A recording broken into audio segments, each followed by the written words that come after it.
अगर दोस्तों आप लोग भी गुल्ली बुल्ली हॉरर स्टोरी देखने के शौकीन हैं तो इस वीडियो को लाइक करें और साथ में रेड बटन को दबा के सब्सक्राइब करें और साथ के ऑल नोटिफिकेशन के ऊपर ओके कर दें। इससे ये होगा हम जब अपने चैनल पर वीडियोस अपलोड करेंगे गुल्ली बुल्ली की आपको उसकी नोटिफिकेशन। हेलो दोस्तों, तो कैसे हैं आप सभी लोग। उम्मीद करता हूँ आप सभी खैरियत से होंगे। और अगर आप इस स्टोरी का पार्ट 2 जल्द से जल्द देखना चाहते हैं तो कमेंट बॉक्स में कमेंट कर दीजिए। ये स्टोरी है उस पुराने घर की और शैतान की जो रात के वक्त किसी भी आने वाले आदमी को कच्चा चबा जाता था। और ये कौवा किसी भी आने वाले को पहले इशारा कर देता था, लेकिन रात होने से पहले जब रात हो जाती तो ये कौवा कहीं दूर उड़ जाता था और वो किसी को भी खा जाता था।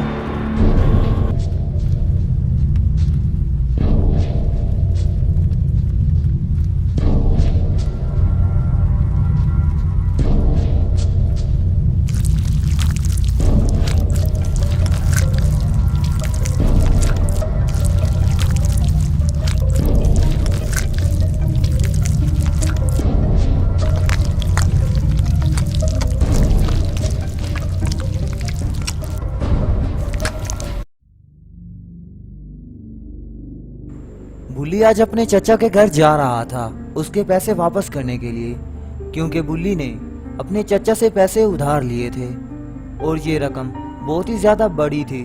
तभी बुल्ली ने सोचा क्यों ना गुल्ली को भी बुला लिया जाए, कहीं रास्ते में ये ब्रीफकेस मुझसे कोई छीन ही ना ले, अकेला मैं क्या कर पाऊंगा। और तभी इसे ख्याल आता है कि परिवार शोम और गुल्ली तो अभी आने ही वाले हैं, क्यों ना मैं बैठकर थोड़ी देर वेट कर लूं, अभी वो आ जाएंगे और मिलकर हम जाएंगे और हमें डर भी कोई नहीं होगा। हम आराम से जाएंगे और अपने चचा के पैसे वापस करके रातों रात वापस आ जाएंगे। 1 घंटे का तो सफर है। इतनी ही देर में वहां पर पोटीबा, शोम और गुल्ली आ जाते हैं और बुल्ली इधर बाहर बैठा हुआ होता है। और तभी गुल्ली और पोटीबा शोम बुल्ली की तरफ बढ़ने लगते हैं कि आखिरकार ये बाहर क्यों बैठा हुआ है और ये गाड़ी में ब्रीफकेस इसने क्यों रखा हुआ है। तभी गुल्ली से पूछता है, अरे बुल्ली कहीं जाने की तैयारी है क्या? अगर कहीं जाने की तैयारी है तो हमें भी साथ लेते चलो, मैं पोटीबा शोम को इधर ही ले आया हूँ, वो आज रात हमारे यहाँ ही रुकेगा। तभी गुल्ली से कहता है, अरे भाई कुछ बोलो भी। और तभी गुल्ली से कहता है, मैं पुन्नू चाचा के यहाँ जा रहा हूँ, जो हमने कर्ज लिया था उसका टाइम अब खत्म होने को है, वो ही वापस करने के लिए। लेकिन हाँ, 2-3 दिन तो बीत चुके हैं, अब अगर कर्जा वापस ना किया गया तो पुन्नू चाचा हमारे घर के ऊपर बिलडोजर चढ़ा देगा और मैं तुम्हारे ऊपर बिलडोजर चढ़ा दूंगा, जो तुम निकम्मों की तरह गेम खेलते रहते हो और सोए रहते हो। अब चलो, हमें यहाँ से जल्दी जाना चाहिए ताकि पुन्नू चाचा हमारा घर ना तोड़ दे। और तभी पोटीबा शोम अपना बात में हिस्सा डालता है और गुस्से से कहता है, अरे भाई मुझे भूल गए क्या? मुझे इस घर में अकेला छोड़ के जाओगे? मेरी तो पोटी ही सूख जाएगी, तुम्हें पता तो है मैं अकेला नहीं रह सकता। और तभी बुल्ली हंसते हुए कहता है, अरे भाई तुम्हें कौन छोड़ के जा रहा है? हम तो तुम्हें भी साथ लेके जा रहे हैं और अपने पुन्नू चाचा से भी तुम्हें मिलवा देंगे, वो बहुत ही अच्छे हैं, वो तुम्हें बहुत ही बढ़िया सूप पिलाएंगे, तुम हमारे साथ चलो।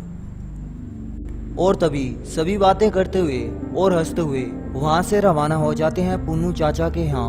1 ही घंटे में ये पुन्नू चाचा के घर में पहुंच जाएंगे, क्योंकि बुल्ली आज शॉर्टकट यूज करने वाला है। इस शॉर्टकट से जहाँ पर 2 घंटे लगने थे वहाँ पर 1 घंटा लगेगा और 1 घंटे में ये पुन्नू चाचा के घर में पहुंच ही जाएंगे।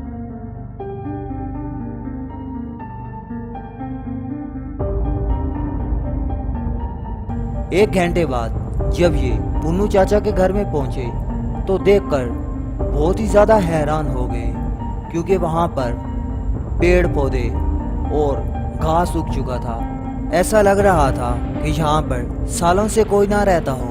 लेकिन पिछली बार जब गुल्ली और बुल्ली यहाँ पर आए थे तो तब इस घर की ऐसी हालत ना थी, इसीलिए गुल्ली और बुल्ली हैरान थे कि 1 साल में इस घर की हालत ये कैसे हो गई।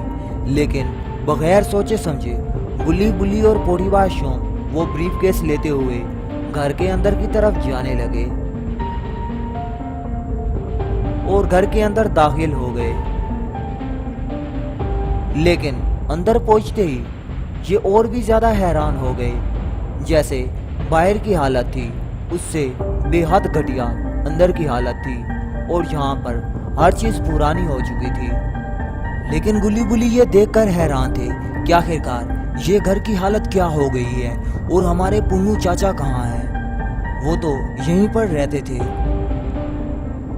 और तभी ये आगे बढ़ने लगते हैं ताकि थोड़ी देर वेट कर लिया जाए। हो सकता है पुन्नू चाचा बाहर लकड़ियां काटने गए हुए हों और थोड़ी देर बाद वो आ जाएं। और तभी पोटीबाज शोमी ने कहता है, अरे भाई मुझे ये घर थोड़ा अजीब लग रहा है, क्यों ना हम यहाँ से जल्द चले जाएं, क्योंकि मुझे यहाँ पर बहुत ही ज़्यादा डर लग रहा है। बाहर की हालत तुमने देखी है और अंदर की हालत देखो, लेकिन अभी तक तो इन्होंने लाशें भी नहीं देखी थी जो कि अंदर पड़ी हुई थी।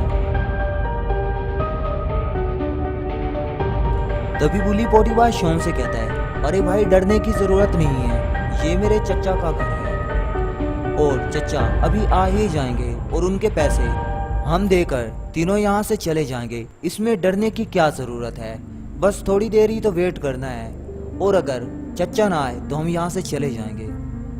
और तभी पोटीबाज शोम दूसरे रूम में चला जाता है वॉशरूम ढूंढने के लिए, क्योंकि पोटीबाज शोम को अब बहुत ही ज्यादा पोटी तंग कर रही होती है। लेकिन अभी इसकी पोटी सूखने वाली थी। और तभी पोटीबाज शोम यहाँ पर लाशों का ढेर देखता है और बस देखता ही रह जाता है। इसके मुंह से कोई बात ही निकल नहीं रही होती कि आखिरकार अब ये क्या कहे। और तभी अपना पोटीबाज शोम बाहर की तरफ भागने लगता है डर कर और इधर बाहर आ जाता है गुल्ली बुल्ली के पास। और तभी पोटीबाज शोम इन्हें बताता है कि अंदर 3-4 लाशें इकट्ठा पड़ी हुई हैं। अब तो हमें जितना हो सके जल्दी यहाँ से भागना चाहिए, क्योंकि ये घर मुझे हांटेड लग रहा है, क्योंकि 3-4 लाशें इकट्ठा पड़ी हुई हैं और इनके ऊपर बहुत ही खून लगा हुआ है। और तभी गुल्ली बुल्ली से कहता है, पोटीबाज शोम ठीक कह रहा है, हमें यहाँ से भागना चाहिए। और बात रही तुम्हारे चचा की, तो पैसे उसे हम बाद में दे लेंगे, कौन सा वो भागा जा रहा है। और तभी बुल्ली इनसे कहता है, अरे हाँ तुम ठीक कह रहे हो, मैं बाद में उसे कॉल कर लूँगा और उसे पैसे पहुँचा दूँगा। अभी यहाँ से हमें चलना चाहिए, क्योंकि ये घर मुझे भी हांटेड लग रहा है। और आखिरकार चचा कहाँ है? अच्छा छोड़ो, मैं चचा को बाद में कॉल कर लूँगा और उससे मिलकर ये पैसे दे दूँगा। और तभी तीनों ये वहाँ से जाने लगते हैं और तभी तीनों के चेहरे उड़ जाते हैं। आखिरकार इन्होंने क्या देख लिया होता है।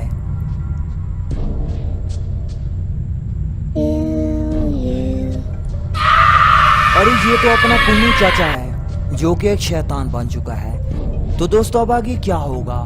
क्या ये शैतान गुल्ली और बुल्ली को अपने घर से जाने देगा या फिर वहीं पर मार डालेगा? ये हम देखेंगे पार्ट 2 में बहुत ही जल्द।